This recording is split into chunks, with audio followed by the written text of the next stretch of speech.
Hello everybody and welcome to F1 2014's co-op season.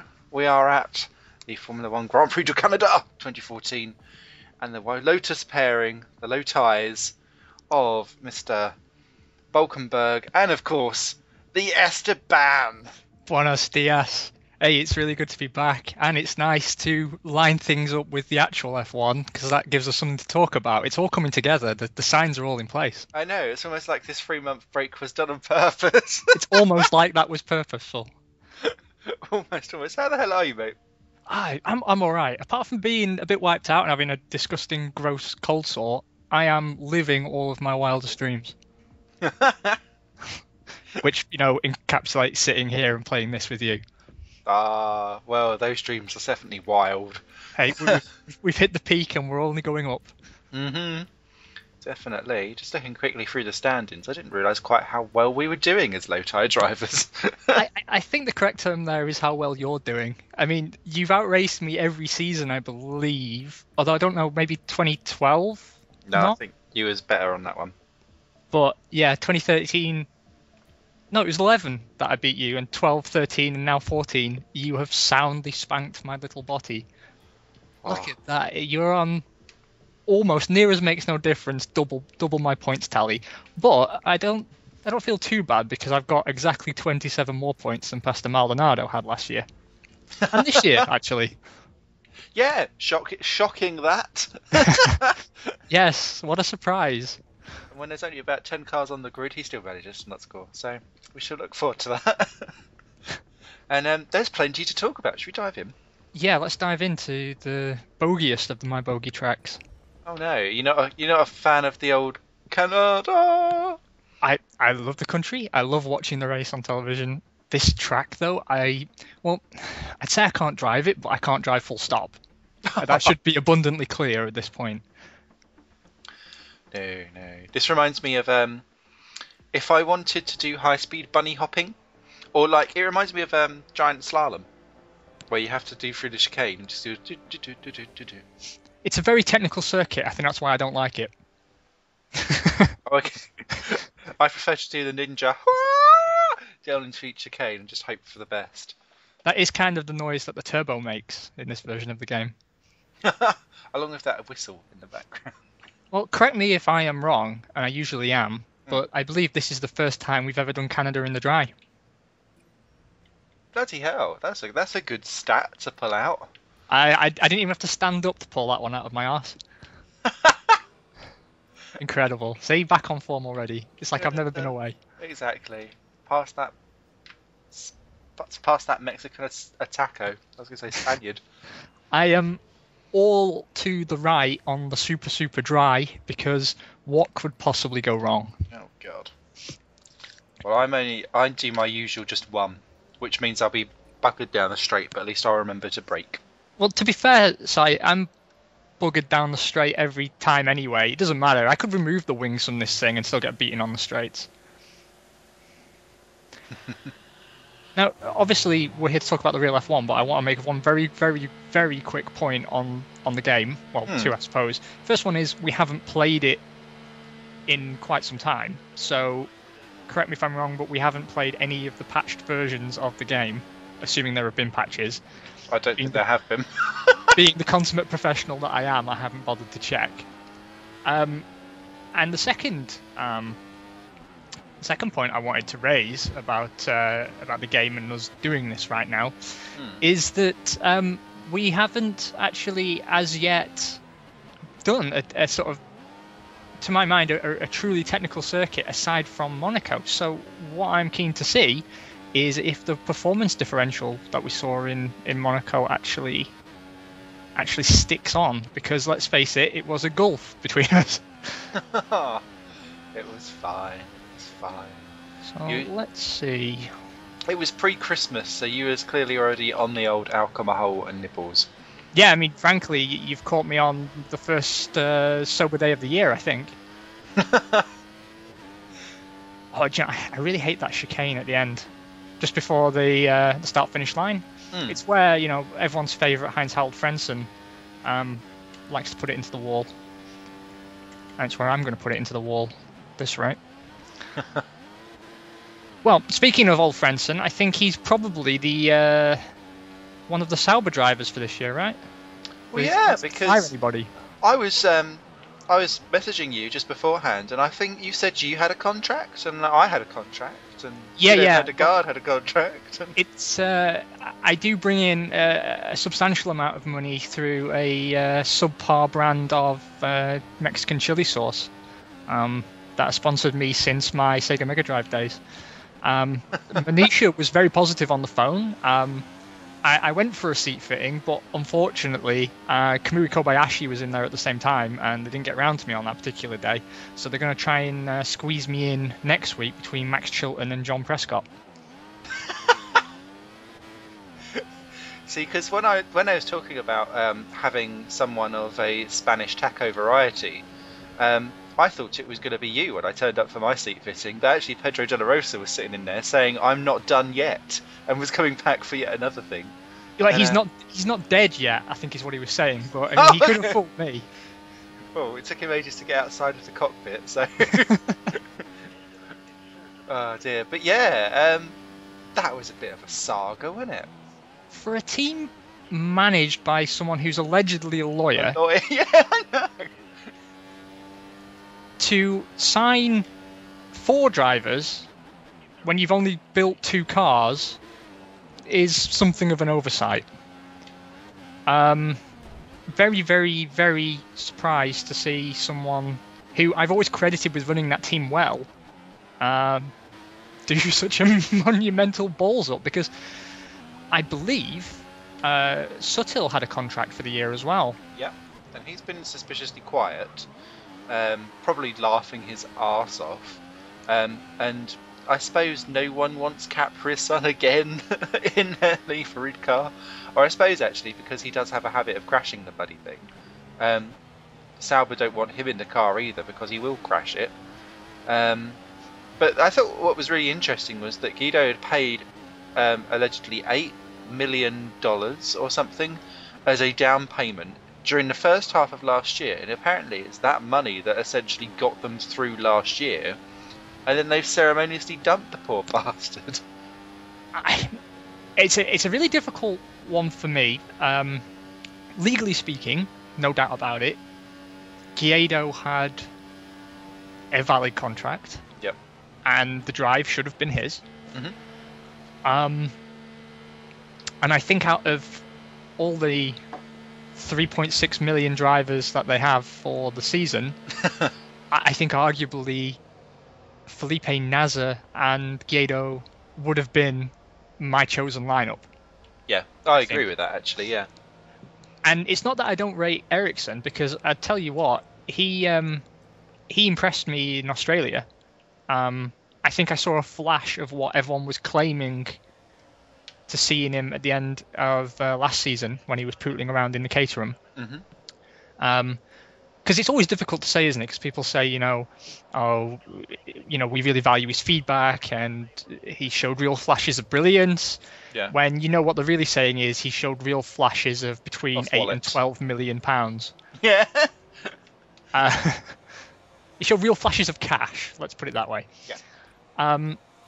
But you could see the potential, and it made me question my stance to some degree on pay drivers. Mm-hmm. Because, I mean, to some more or less, every driver is a pay driver. They've all got sponsors that bring in cash for the teams they drive for. That's just the nature of the market, and it has been for a very long time. Even Senna came with sponsorship money. Yeah, yeah. So Senna was a pay driver. Yeah. I remember Rubens Barrichello when he joined in, and he came with $5 million dollars of sponsorship. People were like, "This is outrageous," and he obviously went on to big things as well. So I've been watching a lot of retro Formula One recently, as I know we both enjoy, and yes, I just want to say, man. Young Rubens Barrichello from like 1919 or whenever he was young, phenomenal. Yeah, but you forget like when before he became so pussy whipped at Ferrari. Yeah. Actually, the flashes of stuff that he was, and more outspoken. And I do love a bit of Ruby, but he did become a bit of a moosey moose during his Ferrari days. Yeah, I mean, it was sad to see, really, because if you look back at his performances for Jordan and Stewart in particular, heroic, absolutely heroic. Yeah. Is that Daniel Ricciardo? Yes, it is. That's 2 laps for me you've ballsed up now, Ricciardo. Unbelievable. Let's hope his engine blows up. Art imitating reality, as it were. Yeah, I didn't realise actually this year that they've only got, is it 4 or 5 engines this year? 4. My goodness me, you can't even fit them all on one finger. On one hand even. Well, you can fit them all. You probably can fit the fragments of what's left of his first engine on one finger, to be fair. That's true. Finger Since of it cremated itself. Yeah. Anyway, we shot off on a super tangent there. But it does bring us on to my personal bitch about F1 2015 this year. Where are all the cars? Yeah, let's be honest. It wasn't a tip-top start to the season. What I took away from it, I suppose, is that 11th. What I took away from it is that it shows quite clearly that the business model of F1 is irredeemably broken. Because the FIA is no longer in a position to truly control the sport. And Bernie's not really in control of the sport, given that he signed away any rule changes to depend really on an agreement of the 6 biggest teams, who can never agree. Mm-hmm. And so it's left this sort of impotent, useless head on a dying and decaying body. They can't make the changes that they need to save the sport, and the sport is so hooked on cash that it can't possibly defend itself, from oblivion. It's on the way down. There's no doubt about it. When you've got teams like Force India and Lotus, I mean, let's ignore Lotus's performances last year and look at the year before. Teams like that should not be struggling, historically speaking. No. But here we are with them. I mean, Force India nearly didn't make it to the grid. Sauber almost didn't make it to the grid. To be fair, part of that was their own doing, but we're getting off topic. Yeah. It showed that the sport needs some very, very serious intervention from someone with the authority and the power to make stuff happen. And it's pretty clear that even Bernie isn't that man at the moment. Yeah, and it's funny because as soon as you was into the team manager's press conference, and after everyone had kind of just said, Manisha, what the hell are you doing, love? It straight away turned its focus of attention to cost, because you had Manor kind of turn up and kind of struggle their way through. Then you've got obviously your Force Indias and your Lotuses and your Saubers struggling along. There's this whole, do we want 3-car teams for the grids? But even then, you've now got this whole Red Bull, as soon as they don't get their value for brand sponsorship and cash, which is probably quite likely because all they do is bitch about Renault, all of a sudden you're down to like 4 teams, and it's the whole what am I trying to say? Privateers versus, or garagistas as they used to be called, versus the corporate side of F1, and there's too much corporate, and it's swung too far towards the manufacturers and the corporate way. And we've seen it before, that you get this ebb and flow in Formula One of how these things work, but it's that there's so little of a grid left now that you can't have that pendulum swing like what it used to, because it just will leave something broken. No, I agree completely. I know exactly what you're saying. I mean, time was complaints from someone like Red Bull would be ignored. Ferrari, for all the influence and domination of the sport they have at a political level, whenever they've threatened to walk, they've not always got their own way. No. So it's very interesting that they've begun making these threats. It's still being ignored, but I really think it's dangerous to ignore them at this point. They own 20% of the grid. Yeah. And did you see that there was really, really, really good blog post by Will Buxton that he posted. I did not. It's about this very, very topic, and it was quite enlightening actually, where he was talking about in the 2013 season that it was the first time that Red Bull really threw its toys out the pram was over the Pirelli tyres, and how after the Spanish Grand Prix and Fernando Alonso done a 4-stop strategy in one, that they complained that F1 was broken and all of this stuff, and threatened to quit and take Toro Rosso with them. And F1 bended to it, and they changed the tyres from mid-season, and all of a sudden Red Bull and everyone else started to improve, and Force India and Sauber, Lotus, yeah, they all kind of went backwards, didn't they? Because they suddenly didn't have the tyre advantage. And apparently that was instigated by Red Bull saying they wanted to leave the sport because this isn't racing anymore. And everyone listened. And it's apparently, by doing that, they kind of helped Mercedes get their advantage, because they couldn't bloody deal with the tyres either themselves. So they've kind of put themselves into their own situation of problems through that. And yeah, he was basically saying, let Red Bull go, because if they're going to throw their toys out of the pram, that's why Luca Di Montezemolo got sacked, was because he was throwing his toys out of the pram every time Ferrari got something wrong, and actually was giving Ferrari a negative report, and they're there to make money for their products, and if everyone doesn't think that they're being sports-like, they weren't getting the return on their investment, so that's why he got replaced. And I found that really interesting. That makes sense to me. I mean, I think the reality of it, to be honest, is F1 doesn't need Red Bull, but F1 needs Toro Rosso. And no one will openly say it, but I believe it in the bottom of my heart. It's the only team that will take a chance on young drivers on merit alone.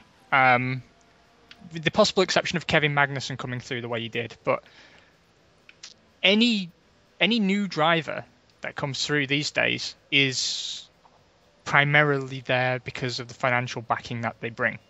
Mm-hmm. And historically, when development drivers will be taken on with a view of becoming the drivers of tomorrow, they would have merit. But as we saw from Lotus announcing what's her face as a new development driver. Oh, Carmen Jorda. Yeah, a woman who by no means should be anywhere near a Formula One car. No, because I remember when I went to the Grand Prix last year, the crowd were visibly laughing. We were taking a mickey out of her by how many seconds she was off the back of the next last place person. It was awful. And because she was GP3 and she'd come round. Sorry, I know this is a detour, but it's hilarious. She'd come off the starting grid. There was a big crash down at turn 1. A couple of people went off. She kind of was there vaguely at the end of lap 2. Then lap 3, she'd lost about 3 seconds. And then it was just like everyone else went through. Then there was her afterwards, and she was getting her own individual cheer. And then we had to work out who on earth it was, because I wasn't so familiar with GP3 then. But it was seeing that really live there got me much more interested in that particular category. And then I went and looked through all of her results. She's last on the grid every single race. She's last when she gets home every single race. She has never done anything better. And at Spa, she was 12 seconds off of pole. And they're in identical cars. So what the fuck is she developing, apart from perhaps maybe the latest bra range? And there are so many better female drivers that could promote females in the sport, like Susie Wolff, who I know has got there basically because of her husband, but she has proven that she is capable and in the ballpark. And my personal favourite at the moment, Simona Di Silvestro. She's been my favourite female driver for the last 2-3 years. She's genuinely talented. I mean, yeah. I know Susie Wolff has shown her ability to get that Williams round a track and not be last, and I'm sure her feedback is very valuable. But again, her CV, she shouldn't be anywhere near a Formula One car. Yeah. Like she did stock car racing. I don't believe she's ever won a race or come close to winning a race. I think that's correct. I think it does more damage to women in the sport, and it's supposed to be having the opposite effect. And I think it just damages them further. Yeah. It makes a mockery of the idea, and I think it does a great disservice to all the very talented female drivers we see around. And all of us want to see more. Anyone, no matter who they are, what their background is, what their gender is, if they're a good racer and they're entertaining to watch, we want them on the grid in Formula One. I think that goes without saying. Yeah. And teams need to, well, I guess maybe not teams, but the governing body need to start taking account of that fact and making a system that is more conducive to putting the drivers who should be in F1 in F1. Yeah, because the way how you get up the system's a bit broken now these days. And I know Max Verstappen is a real enigma in how he's got there. But should he really be there, no, regardless of how talented he is? Should you not have had to put in at least something at a lower category before just being like, I got out the cervix quite quickly? Hey, mum. I'm Max, firm handshake. Yeah, his hand just pushes out. Nice to meet you. I'll be your son. Yeah, I'm your son. And then, actually, yeah, you could. I wonder if you could be born with a helmet. Maybe she drank Red Bull as like pregnancy, and it just kind of ran out. There's a good thing for you. Wait, Red Bull withdrawal causes birth deformities. Yeah. I think I don't mind that advertising, to be honest. I'm liking row 9 on the grid, by the way. All of the taco. Yeah, I know. I wish I wasn't on row 9, though. I mean, I'm 6/10 off you, which, to be honest, is less than I feared I was going to be. I got one with laughing. That 1:24.51, for me, that was good. So I'm pleased with that. Super duper. Shall we dive in? Because I do want to talk about young Mr. Verstappen. Yes. I was a huge fan of his dad. I'm getting bollocked again. Same. I feel like we've taken in some kind of S&M club at Lotus. You've not crashed it. Okay. I don't understand. And I've whinged about this for 4 consecutive seasons now. One, why my performance is so bad online compared to single player. And 2, right, I did a little bit of warm-up yesterday in the Toro Rosso around Australia, and I clocked a 1:33, which feels bad because my best time in the game previous to this one was like a 1:27 in a Force India. But then I saw I got 1:33 and I wasn't on pole on pro difficulty, and then I checked last year's results because I had a bit of a funny feeling. And last season Lewis Hamilton got pole on I believe a 1:44. So what is going on in this game that lapping 11 seconds faster than the real pole time doesn't get you on pole? Oh, didn't it piss down last year in pole? In Creed 3? That's no excuse. Don't make excuses for them, Simon. Okay. Well, I think it's clearly the game knows that we are just so fucking amazing that it just has to slow you down. What strategy are you on, Old Sport? Apparently, pissing at lap 9 options to prams. I can't. Can I do reverse strategy? Yes, I can. Oh, yeah. Starting at time, I will pit lap 10 then, I guess. It tells me the options will last the entire race.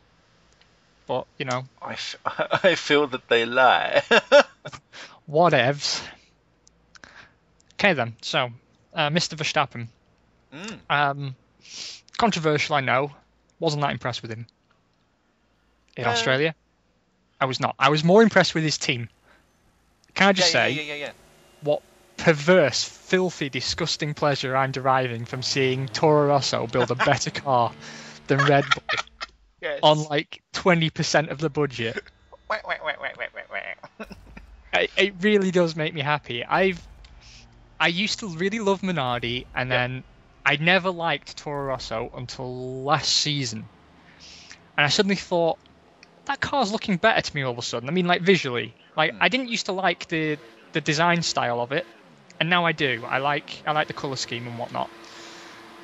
And then this year, I think, by far and away, they've got the only driver lineup genuinely worth watching.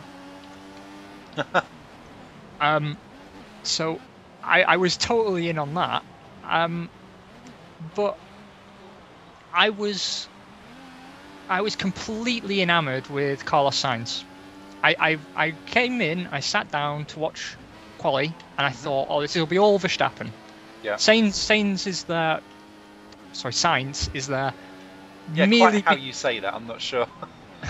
is Sainz. Okay. I was busy being rammed off the road by Max Chilton, and I made a slip of the tongue. I thought Carlos Sainz is there only because of Sebastian Vettel's surprise departure from Red Bull. Yeah. Like, he'd been passed over for F1 2 seasons in a row, I believe. Yes. And I really thought we'd never see him in F1. So for him to come to F1 in such circumstances, out-qualify Verstappen convincingly, yep, and then outperform him in the race so significantly, I'm starting to wonder what all the fuss about Verstappen is. Yeah, I think if you took away the age, then it would have been a decent debut, but not like earth-shattering, oh my god. And I do love it when someone comes in with not much fuss ado about nothing, and still quietly upstages everyone, and yet people have still managed to like not call it out as being a really, really strong debut. People have been like, everyone's like, oh, Verstappen, he was going to score, he's going to be the points, that was amazing, blah, blah, blah, blah. A few people have kind of gone, yep, Felipe Nasser was really, really good in the Sauber. Don't see anyone that's picked up on Sainz again. And I hope he doesn't become Vern Mark II, where you could throw that thing around till Kingdom Come and outscore your teammate and still get overlooked. Yeah. Because it just feels like they know who the brands are, and that's who they're going to push down your throat, whether you like it or not.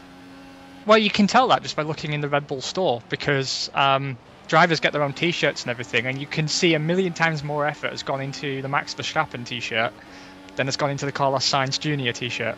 Oh, really? I've not looked. Yeah, you should take a look. You'll see exactly what I mean.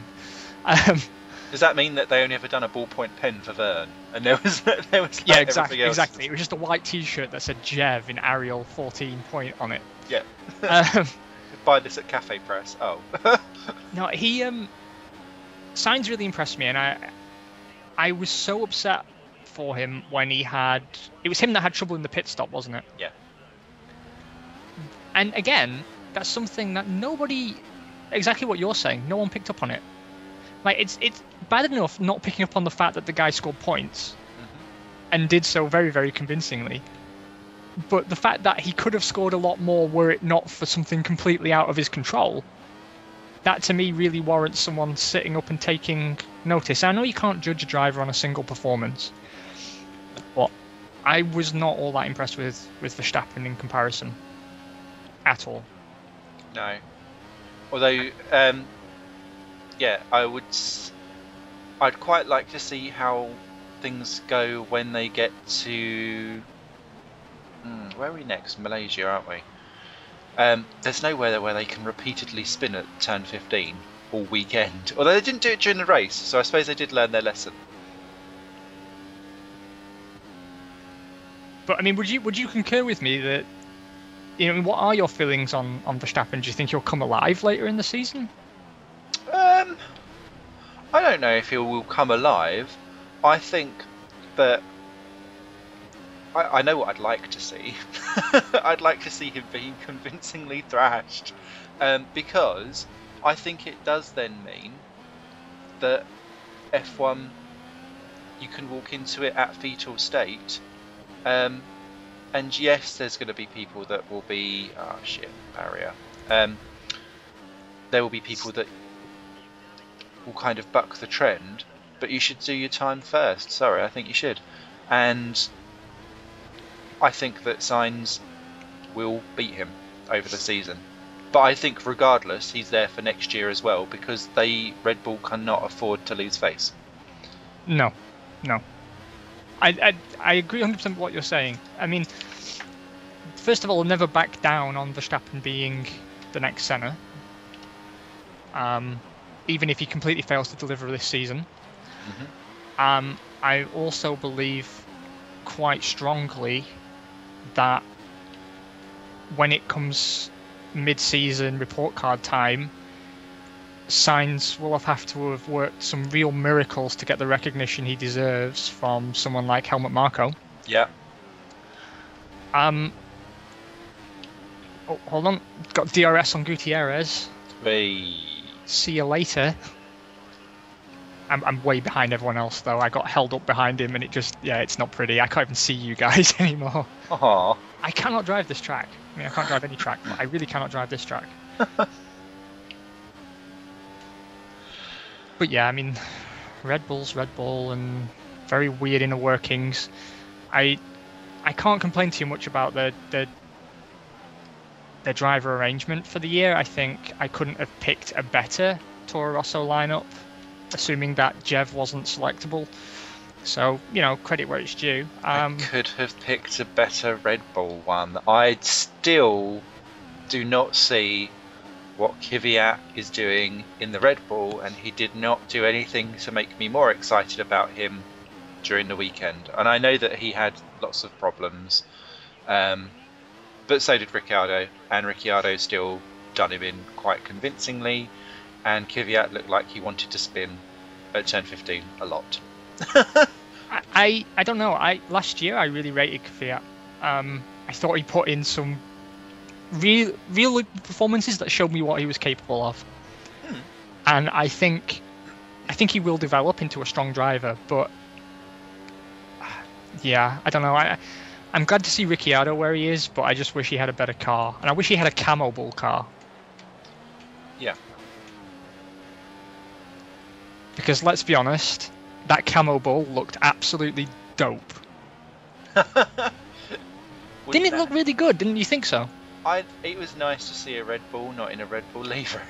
Well, the problem is for me is that I've never liked the Red Bull livery.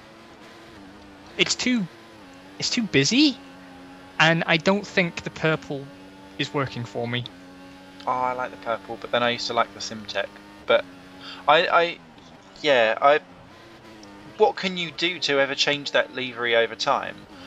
And when you look back at it, it just looks like a team that has been stale. There's been no innovation in that sense. I mean, I always wondered why they didn't design it to look like their cans. Why not go blue and silver? Yeah, because I remember, I don't know if it was their 2005 or 2004 testing livery. It was blue and silver in like squares. That reminds me, this is pulling something out of thin air. LaRousse in 1994 done like a Battenberg livery of pink and white. Yeah, I remember. Squares for Cronenberg. It was like that, but it was blue and silver in their can colours, and that looks really, really nice. I'm not sure if that is 100% their testing livery when they first came into F1, or if it's just the amazing GP2 mod that I've got for the game, where it's designed like that. But seriously, they should. I would like to see them try something else. But yeah, as part of our annual livery countdown, can I just also give bonus points to Sauber? Yes. A podcast I've listened to has said that it's horrible, and I disagree wholeheartedly, and that's not because one of the sim racing teams I used to run had a very similar livery in like 2007. I've always thought that shade of blue and yellow goes really well together. Yep, it does make me think IKEA, but it does also make me think, thank Christ for someone having not silver, not black, and not red. Yes. No, I completely agree. I still think the Williams is the best looking car on the grid. Yeah, it's the simplicity of it. I was disappointed that McLaren backed down on their plan to go back to orange. Yeah, I like the way how they kept on saying, oh yeah, the livery's going to change, and all they done was put some glitter in the paint. That's such ROM all over. Well, I still maintain 100% that they were expecting to land Martini as a sponsor when Williams did. Oh, really? Well, if you remember, they kept saying we're going to announce a new title sponsor in October last year. And they kept going on about it, and then nothing happened. And then all of a sudden, it wasn't last year, sorry, a year before, and then Williams came out and said, "Yep, we signed Martini out of nowhere." And as this sort of completely blank silver car started wandering around, I thought, yeah, that was Martini. It was going to be Martini McLaren. I'm almost 100% certain. And I know why. Because if you think about it, Martini signed with Williams before they were competitive again. Yeah. And you think, well, why wouldn't you sign with McLaren? And it's obvious, really. It's that Big Ron will not lower the price for title sponsorship. He said so publicly several times. We don't have a title sponsor because we weren't prepared to lower our price. Yeah. Sooner or later, something's got to give in that regard. Yeah, because how long can they... Well, I suppose the glitter and the paint is to give the illusion that they weren't 5 seconds off the pace. And that was a shock in itself, really, wasn't it? Or was it? I was embarrassed for them because I didn't expect them to be that bad. But all this talk of them winning a race this season, I knew was complete bollocks the moment I heard it. And people still all over Twitter, I see it, like McLaren Honda, this is amazing. Look, Honda have not been a good Formula 1 engine supplier since the late 80s. Yeah. I take that back, because during the Jordan Mugen Honda period, I believe they had the most powerful engines on the grid. Yes, they did like to detonate though. But yeah, they weren't very reliable.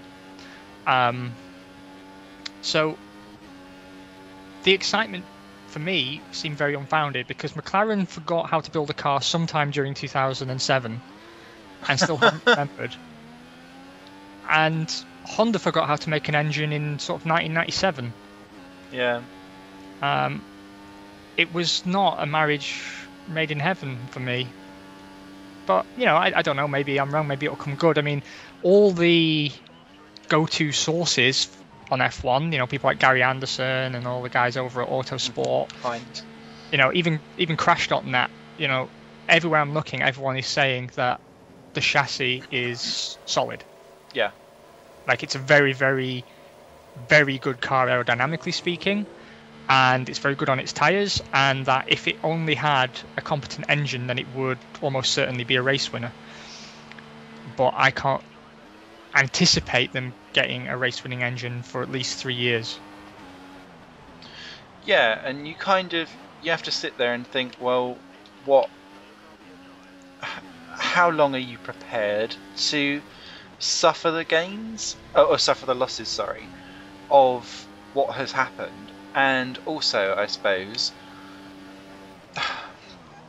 what the hell were they doing during the year off? Because they keep on talking about how they've gone for this aggressive packaging and all of that stuff. It doesn't matter how aggressive it is. If it's going to blow up and you've only got 4 engines, what the hell are you doing? Because that's just cutting off your testicles. I know it's probably PR speak, but what the hell? Well, that's Adrian Newey talk, isn't it? Aggressive packaging is we haven't put enough cooling on the car. Yeah, to me, it's just like you've bought a size too short trousers and now you're walking around with a high pitch. I don't get why you would, because they can't turn it up, so then they can never. If it's true, they can't turn up the engine because it'll explode. That means they'll never show the power that they've got, which means they have to run detuned on a engine that's already behind anyway. So you just lose. Maybe we should be F1 team bosses saying what we should and shouldn't be doing. I don't know. It's one of those things where I flatter myself, but I've always thought I'd make a really good F1 boss. Yeah. Esteben GP. Exactly, you know. 3 buttons undone on the shirt, like Tony Blair on holiday. Give him a bit of chest hair for the camera. Yeah. You know, hello, Flav. Make some big Eddie Jordan swagger kind of statements about, you know, how you'll be winning championships in 2 years. You know, it's good. It's good once every 5 years to have a big fallout with one of your drivers and get as much publicity out of that as you can. Mate, I'd sort it out. Yeah, I'd sort it out. What F1 needs is another Paul Stoddart. Yes, a Paul Stoddart. Bring Eddie Jordan back. Oh god, yeah, those two back. That would be amazeballs. Comedy gold. Is it too late to give Ken Tyrrell an aspirin? Yeah, maybe he'll be all right in the morning. Although, you talking of Ken Tyrrell, someone shared on Facebook with me the DNA of F1. And if you trace all of the current teams back, we are actually watching a Tyrrell domination. Yes, we are. Tyrrell 019 from 1990 or 1991. The Harvey Postlethwaite anhedral front wing design. Yeah. Oh, yeah. I don't think that's actually what I was thinking, but that's cool as well. But no, just like where teams have changed hands and gone to and from. In that case, yes, yeah. You're right. But yeah, that as well. There you go. You're showing up my technical not know-how with that. Well done. It's just don't reward geekiness, Simon. It's unbecoming. While we're on Stoddart, Minardi, Toro Rosso, and all that jibber jabber, one of the other stories to come out of the week was that Renault is thinking of going full works team again, and they're planning to table a bid for Toro Rosso. Yes. Which Red Bull has been looking to sell at least part of for getting on for 7 years now. Mm-hmm. And credit where it's due to them, they said they won't sell even a portion of the team to someone who can't run it effectively, and that the terms of the deal would be that they still control the drivers. They would still want Red Bull development drivers in those seats. That's interesting. So, you've got to say fair play to them that they care about what happens to the team, but they obviously don't want to pay for running it. Although, to be honest, if I were them now, I'd consider selling Red Bull, because the fact Toro Rosso is performing so well on, I believe it's 20% of the budget, is just mind-blowing. Like, I'd know which operation I'd want to cut loose. Well, yeah, especially when that team has had to live on peanuts for so many years, and it's essentially the Minardi team people. It is. It's almost entirely the same staff, I believe. Yeah. And if you remember, especially the Paul Stoddart era and very late Giancarlo Minardi, if you go back and read from any writer who's covering that period of time, everyone will tell you the best designed monocoque on the grid was usually a McLaren or a Minardi. Mm-hmm. And what ruined the Minardis was a lack of engine power every time, because they had no money for a decent engine. But the best all-round chassis were very often Minardis, with the exception of, I think it was 05, where the car used to jerk violently under braking. But aside from that, so it's a team that's always been able to do a lot with a little, and I'm sorry, they've become incredibly impressive to me over the last few years. Definitely, and it does make you, when they talk about all this cost-cutting malarkey and all of that stuff, you kind of think, well, is it really worth that extra 80 million for 2 seconds of lap time if you can just chop everyone's budget down to that kind of majority? I mean, what's even more astounding than the fact it's run on sort of 20% of the budget is it's not just that operating cost outright, it's the infrastructure cost. They don't have anywhere near the quality of infrastructure that they have at the Milton Keynes Technical Centre. Mm-hmm. It's cost cutting across the board. They've got smaller staff. It's not just a yearly race budget. It's everything. I mean, I was astonished to read as part of this story that Toro Rosso gets a budget, and it's still run as an independent company, so they can take loans and they can do whatever they need to do. Toro Rosso has no debt. None. It's prepaid for its engines. It uses its own infrastructure that it's built up since the Minardi days. It owns its own factory. It's not leasing any facilities. It's got zero debt. That's really fucking impressive to me. That's how a Formula 1 team should be run.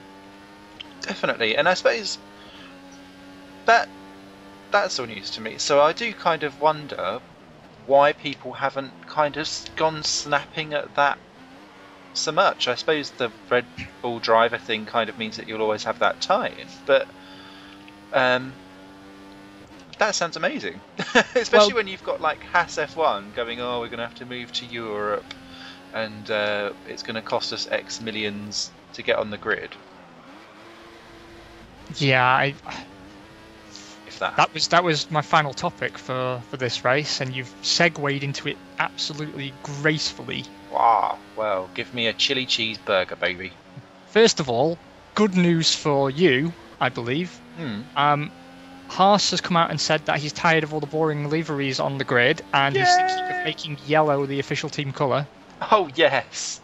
Like we're talking yellow. So give him hugs.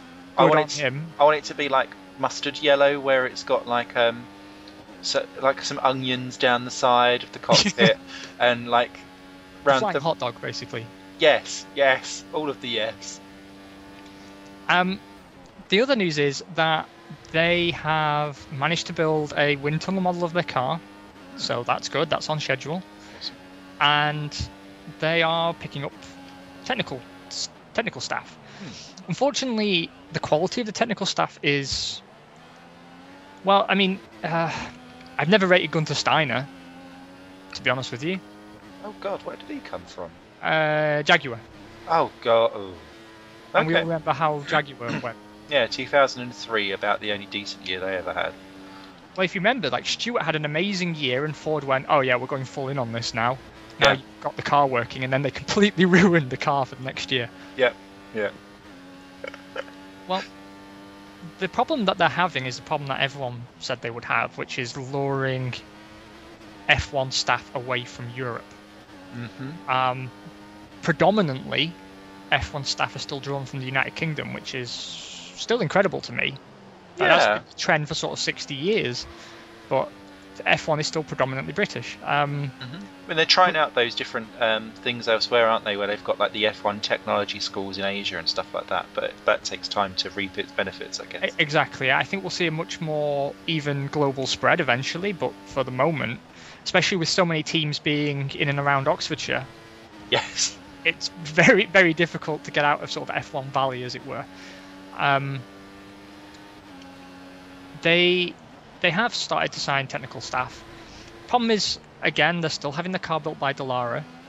However, I think we're starting to see signs of the prophecy I made last season, which is they're going to be part of a resurgent Ferrari program with Sauber and Mana Marussia, which I think we're starting to see. It's just another one in the long list of predictions that have been made on this video series that have come to pass. I'm not saying I'm F1 Jesus. That's not for me to say. Break some bread, baby. But just go in peace and know that I love you all. Excellent. Yeah, because they've got Ferrari engines. That's just dawned on me. I mean, I still don't think... I think they're in a good position for a new team, but I still don't... A lot of people have started talking in a manner saying, oh, they'll be a midfield team in their first year, or they'll be on the midfield. I sincerely disagree. I mean, if you remember, at some point during their relationship, Ferrari handed over an entire car design to Sauber, who couldn't replicate that level of performance, because it's not just about the design, it's about the materials and the know-how, and Haas doesn't have any of that yet. That takes time. I still think they'll be battling with the Manas. Yeah. But all that vital testing that they'll do will continue to boost the Ferrari engine program, and I think we're about to enter another Ferrari era. I think Mercedes have another year or two, and then, especially if the formula gets changed in 2017, which we all think it will, I genuinely believe we'll start to see an era of 4 or 5 years of complete Ferrari domination. Vettel all over again.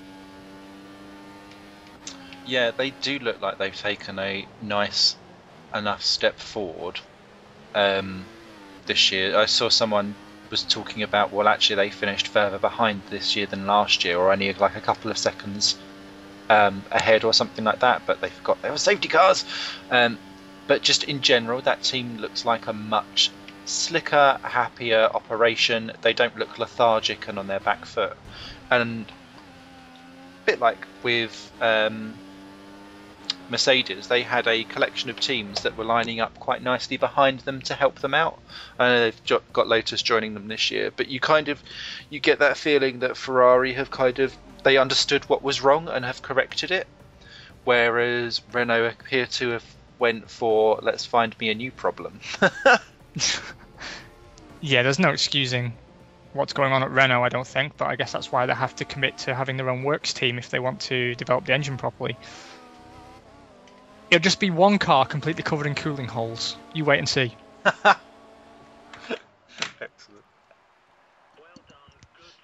Well done, man. Well, where did you come? 9th, and your... Oh, the gap between us grew to 9/10 during the race, which is about what I expected to see in qualifying. So, yeah, not too bad. Half a second down on my qualifying pace, but... Yeah. How is a strategy for you? Terrible, but it's terrible every time. But I just like to provide a bit of variety to the people who come and...